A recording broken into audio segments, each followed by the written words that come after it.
आपके साथ राहुल बेलागी और आप देख रहे हैं सिंगाजी समाचार। आज हम औद्योगिक क्षेत्र मंडीदीप में मौजूद हैं और आज हमारे साथ दो महान हस्ती हमारे साथ में मौजूद हैं जिन्होंने राजधानी भोपाल के सेंट्रल जेल में, जिसमें आजीवन कारावास काटी हुई है, उस जेल के अंदर किस प्रकार से कैदियों के ऊपर दुर्व्यवहार किया जाता है, किस प्रकार वहां पे उनको परेशान किया जाता है, पीड़ित किया जाता है, किस प्रकार से जेल के अंदर अनियमितता है, उसको लेकर आज हमारे साथ दो भाई मौजूद हैं। आपका नाम क्या? कमलपाल सिंह चौहान। कमलपाल सिंह चौहान जी। आपका नाम? गुलाब सिंह चौहान। गुलाब सिंह चौहान जी। दोनों भाई मेरे साथ मौजूद हैं और जेल के अंदर किस प्रकार की घटनाएं हो रही है, दुर्घटनाएं हो रही है, किस प्रकार से वहां पर अनियमितता है और किस किस प्रकार की वहां पे अनियमितता हो रही है, उसको लेकर आइए हम जानते हैं कमल भाई से और गुलाब भाई से कि आखिर जेल में किस प्रकार का दुष्व्यवहार किया जाता है, किस प्रकार से जेल के अंदर घटनाएं दुर्घटनाएं हो रही है। आइए हम बात करते हैं हम कमल जी से। कमल जी, सबसे पहले तो आपको सिंगाजी समाचार परिवार चैनल में बहुत बहुत स्वागत है। और जैसा कि आपने हमें बताया कि आप राजधानी भोपाल की सेंट्रल जेल में आजीवन कारावास काट के आए हैं, किस प्रकार की घटनाएं होती है, दुर्घटनाएं होती है, किस प्रकार का वहाँ भ्रष्टाचार होता है, खाना कैसा मिलता है वहां पर, पानी कैसा मिलता है वहां पर, जेल में रहने वाले हवालाती और कैदियों के ऊपर किस प्रकार का वहां पर शोषण किया जाता है, तो हमारे चैनल के माध्यम से आप दर्शकों को बताएं। धन्यवाद जी। मैं विगत 5 साल पहले रिहा हुआ हूँ और मैंने 17 साल 3 महीने 14 दिन आजीवन कारावास की सजा काटी में रिहा हुआ हूँ। जेल में खाना भी बिल्कुल जानवरों से बदतर है, स्वास्थ्य के नाम पे कुछ भी नहीं है, पूरा भ्रष्टाचार है, पूरी दवाई गोली जो वहाँ के जो डॉक्टर है वो पूरा अपने निजी जो उनके नर्सिंग होम है उसमें सेल करते हैं यहाँ का पूरा, और खाने के नाम पे कुछ भी नहीं, इतना भ्रष्टाचार है। जेल के अधिकारियों की अगर इनकी संपत्तियों की जांच की जाए तो इनके पास में कम से कम 300, 400, 500 करोड़ रुपए की संपत्ति मिलेगी। बंदियों को प्रताड़ित करते हैं, उनके परिजनों से मुलाकात पे, कैंटीन के नाम पे पैसा लेते हैं, वसूली करते हैं। अंदर वीआईपी लोगों को पूरी सुविधा दी जाती है, उनसे 50-50 हजार 1-1 लाख रुपए लेके उनको हमीदिया अस्पताल रेफर कर दिया जाता है, वहां पे उनको 1-1 हफ्ता रखा जाता है और गरीब आदमी का कोई उपचार नहीं होता, वो अंदर तड़पता रहता और मर जाता। और इसके बाद में बोलते हैं कि हमने गार्ड लगाई थी लेकिन गार्ड उपलब्ध न होने के कारण हम उसको अस्पताल नहीं पहुंचा पाए और उसकी मृत्यु हो गई। कई चीजें रही और इसके बाद मैंने लंबे स्तर पर, बहुत लंबे स्तर पर शिकायत करी है, माननीय मुख्यमंत्री, राज्यपाल महोदय, जेल मंत्री, सभी को शिकायत करी, लेकिन कोई भी कार्रवाई आज दिनांक तक किसी अधिकारी पे नहीं हुई। क्योंकि जांच तो होती है लेकिन विभाग की जांच होती है, जेल के अधिकारी जेल अधिकारियों की जांच करते हैं, वो सब लीपापोती हो जाती है, लेके सब दबा देते हैं। इसमें क्या निष्पक्ष जांच होना चाहिए, इसमें मजिस्ट्रेट जांच होना चाहिए, जेल विभाग का कोई भी अधिकारी इसमें जांच ना करे तब जाके ये सच सामने आ पाएगा।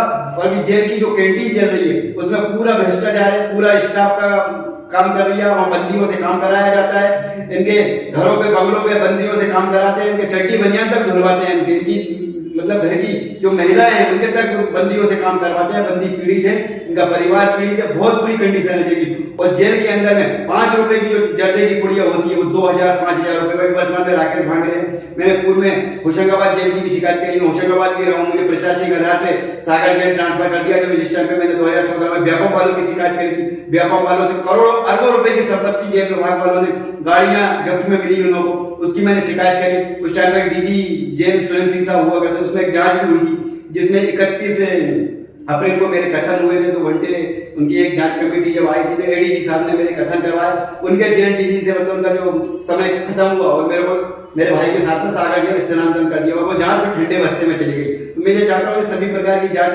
दोबारा हो, उसमें निष्पक्ष जांच हो, मजिस्ट्रेट जांच होना चाहिए। अभी पूर्व में मैंने मेरे भाई को प्रताड़ित किया, उस राज होशंगाबाद में थी, उनकी भी मैंने शिकायत करी लेकिन उसमें भी कुछ नहीं। हालांकि अभी बेनामी संपत्ति, कर्मचारियों का निधि का जो पैसा होता है, करोड़ों अरबों रुपए का उन्होंने घोटाला करा और आज उज्जैन जेल में है, उसका प्रमाण गांधी जेल सुप्रिंटेंडेंट रहे, उनके यहाँ छापे पड़े, करोड़ों रुपए की संपत्ति पकड़ाई। हालांकि आपको इस दुनिया में नहीं रहे। सोम कुमार साहब, पुरुषोत्तम सोम कुमार साहब जी के यहाँ पे छापे पड़े और भी ऐसे अनगिनत कई अधिकारी हैं जिनके यहाँ छापे पड़े और इनकी जांच होना चाहिए। 5 रुपए का अपना जो कमल किशोर जर्दे का पुड़िया जो 2-2 हजार रुपए में दे रहा है, एक 20 रुपए का बीड़ी का बिंडल वो अंदर 2000-5000 रुपए में बिक रही है। बाकी आगे की जानकारी मेरे भाई अभी प्रेसिडेंट 26 जनवरी पे छूटे वो पूरी आपको बताएंगे। तो जैसा कि आपने देखा अभी कमल सिंह चौहान जी ने हमें विस्तृत जेल का जो काला सच है उसके बारे में हमें विस्तार पूर्वक उन्होंने बताया कि किस प्रकार जेल के अंदर कैदियों के साथ, वहां पर हवालातियों के साथ किस प्रकार का शोषण किया जाता है, उनकी हालत किस प्रकार से बदतर की जाती है, लोगों को इतना प्रताड़ित करते हैं कि लोग मरने के लिए मजबूर हो जाते हैं। तो ये था जेल का काला सच। हमारे साथ चौहान साहब भी मौजूद हैं, क्या नाम है? गुलाब सिंह चौहान जी भी हमारे साथ मौजूद हैं और हम जानते हैं उनसे कि अभी आगामी 26 जनवरी को उनकी वहां से रिहाई हुई है। तो किस प्रकार का जेल के अंदर माहौल होता है, किस प्रकार जेल में लोगों को पीड़ित किया जाता है, किस तरीके से लोगों से अवैध वसूली की जाती है, 5 रुपए का जर्दा का पैकेट 2-2 हजार रुपए में जेल के अंदर किस प्रकार से पहुंच जाता है। गुलाब सिंह चौहान जी से कि गुलाब सिंह चौहान जी कितने दिन सलाखों के पीछे रहे और वहां का अंदर का क्या काला सच है, तो बात करते हैं गुलाब सिंह चौहान जी से।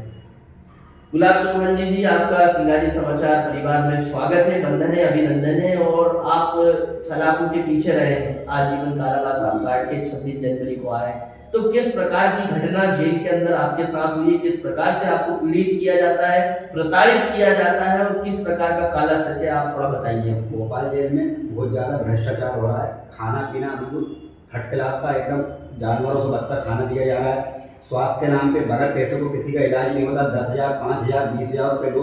जब उसका मेडिकल चेकअप के लिए गांठ काटी जाती है, फिर उसको हमीदिया भेजा जाता है। हमीदिया भेजने पे भी जब चेकअप पड़ जाता है तो उसको भर्ती के लिए पैसा दिया जाता है। राकेश भांगरे जेल अधीक्षक के नेतृत्व में ये सारा काम चल रहा है। जर्दे की पुड़िया जो है 5 रुपये की, वो 2,000, 3,000 में जेल में बेची जा रही है। अगर कोई पकड़ा भी जाता है तो उससे 5,000, 10,000, 15,000 रुपये लिए जाते हैं, तोड़ी की जाती है। और ये सारा पैसा राकेश भांगरे जेल अधीक्षक के पास जाता है। बंदियों को मारपीट की जाती है, जबरदस्ती जबरन उनके साथ शोषण किया जाता है। और कोई बंदी अगर नया सजा पढ़ के आता है तो उसको चौके में झाड़ू में काम दे दिया जाता है। जब अगर वो निकलना चाहता है तो 5,000 से लेकर 20,000, 25,000 तक के उससे तोड़ी करके उसको नया काम दिया जाता है। जेल में चरस, गांजा, हर काम हो रहा है, उल्टे सीधे दुष्कर्म भी हो जाते हैं, लेकिन सारा मामले को दबा दिया जाता है। जेल देकर तोड़ी कर देते, वो सारा पैसा राकेश भांगरे की जेब में जाता है। और राकेश भांगरे के अगर जांच करी जाए तो कम से कम 400-500 करोड़ रुपए की बेनामी संपत्ति है। इनका जो सर्टिफिकेट है, जाति प्रमाण पत्र, वो भी फर्जी है। इसकी भी निष्पक्ष जांच होनी चाहिए। राकेश भांगरा ने बहुत ही ज़्यादा परेशान कर रखा, पूरा स्टाफ परेशान है। महिला प्रेरित स्टाफ जो है वो परेशान है। वहाँ पे महिलाओं को आकप में लगा दिया जा रहा है। सुरक्षा की दृष्टि से महिलाओं को नहीं लगाना चाहिए। वहाँ पे कोई घटना घट जाएगी तो उसका जिम्मेदार कौन होगा? महिलाओं के साथ भी शोषण किया जा रहा है। राकेश भांगरे का पुराना रिकॉर्ड देखा जाए तो जिस जेल पे भी रहा है, इन्हें भ्रष्टाचार किया है और शिकायत के आधार पे इनको हटाया गया है। ये स्थिति जेल भोपाल सेंट्रल जेल की है। अभी तक लिखित शिकायत कहाँ पे दी है? मैंने लिखित शिकायत माननीय मुख्यमंत्री महोदय जी को दी है, माननीय जेल डीजी, जेल प्रमुख सचिव जी को दी है, राज्यपाल महोदय जी को दी है। और इसमें अभी मैंने कुछ समय पहले इसमें एक इंटरव्यू दिया था सबकी खबर में, तो उसमें जांच के आदेश माननीय कलेक्टर साहब द्वारा हुए भी है, लेकिन अभी तक उसमें कुछ हुआ नहीं है। कुल मिलाकर लीपापोती की जाए, सब कुल मिलाकर लीपापोती हो जाती है। और सबसे ज्यादा भ्रष्टाचार जेल विभाग के अंदर है। किस प्रकार का हमें भोजन मिलता है? खाने के नाम पे सबसे बेकार खाना, मतलब उस खाने को जानवर भी लिखा है, इतना बदतर खाना है। एमएसकेएस में इतना पैसा आता है, इतना बजट आता है शासन के बाद, लेकिन सारा पैसा भ्रष्टाचार में चला जाता है। कैंटीन में इतना भ्रष्टाचार चल रहा है। 40 रुपए 50 रुपए का नमकीन का पैकेट 90 रुपए में दिया जा रहा है। थर्ड क्वालिटी का जो नमकीन है उस पर लेबिल कुछ है, अंदर कुछ है माल। ये स्थिति है। मिठाई जो बहनों के लिए त्योहारों पे बनाई जाती है, उस मिठाई में भी पूरा नकली माल मिलाया जा रहा है। बिल्कुल सब भ्रष्टाचार कुल मिलाकर सारी चीजें भ्रष्टाचार में जा रही है। कुल मिलाकर सब भ्रष्टाचार में। तो जैसा कि आपने देखा, अभी गुलाब सिंह चौहान जी ने हमें विस्तृत रूप से जेल को लेकर उन्होंने अपनी व्यथा और अपनी आप बीती सुनाई कि जेल में किस प्रकार से भोजन की व्यवस्था ले लो। वहां पर जब कैदी जाते हैं, यहाँ पर दाढ़ी बनवाई जाती है, तो दाढ़ी बनाने के समय भी एक ब्लेड से 10-10 लोगों की ब्लेड से दाढ़ी बनाई जाती है, जिससे कई बीमारियों का भी खतरा वहां पर पनपता रहता है। वहां पर खाने में मेन्यू तो सिर्फ दीवारों पे ही देखने में अच्छे लगते हैं, लेकिन मेन्यू के हिसाब से वहां पर किसी प्रकार का भोजन नहीं दिया जाता है। मानते हैं कि आदमी जब कोई गलती करता है, आवेश में आके कोई परिणाम करता है, लेकिन जेल के अंदर जाने के बाद किस प्रकार से आदमी का शोषण किया जाता है, किस प्रकार से प्रताड़ित किया जाता है कि आदमी मरने को मजबूर हो जाता है। और जेल के अंदर ऐसे कई कैदी भी हैं, ऐसे कई रहवासी वहां पर जो बंद हैं, वो ऐसे लोग भी हैं जो उनकी प्रताड़ित से आत्महत्या करने को भी मजबूर हो जाते हैं। तो गुलाब जी बताइए, वहां ऐसे कितने लोग आत्महत्या करके मर चुके हैं? कई बंदी ऐसे जिन्होंने प्रताड़ित किया, इनको अधिकारियों के द्वारा मारपीट की गई और उन्होंने आत्महत्या कर ली। इसका जिम्मेदार जेल अधीक्षक राकेश भांगरे खुद है। अभी कुछ समय पहले की बात है, 15 दिन हुए होंगे मुश्किल से, उसकी रिहाई थी उस कैदी की जी। और एक दिन पहले उसको मारपीट की गई और उसकी मौत हो गई। तो कैसे हो गई? इसकी जांच होना चाहिए, इसकी जांच होना चाहिए। तो जैसा कि बताया कि एक व्यक्ति था जिसकी रिहाई होने वाली थी, उसके एक दिन पूर्व ही उसके साथ काफी मारपीट करने के दौरान उस व्यक्ति की मौत हो गई, जिसकी जांच का भी इन्होंने यहाँ पर आग्रह किया है। तो सिंगाजी समाचार में बस इतना ही। आगे की तमाम खबरों देखने के लिए हमारे चैनल को लाइक करें, सब्सक्राइब करें, बेल आइकन दबाना ना भूलें, जिससे आने वाली खबरें आपको आसानी से मिले। और अगर आप भी पीड़ित हैं इन समस्याओं को लेकर, इन घटनाओं को लेकर, तो आप हमारे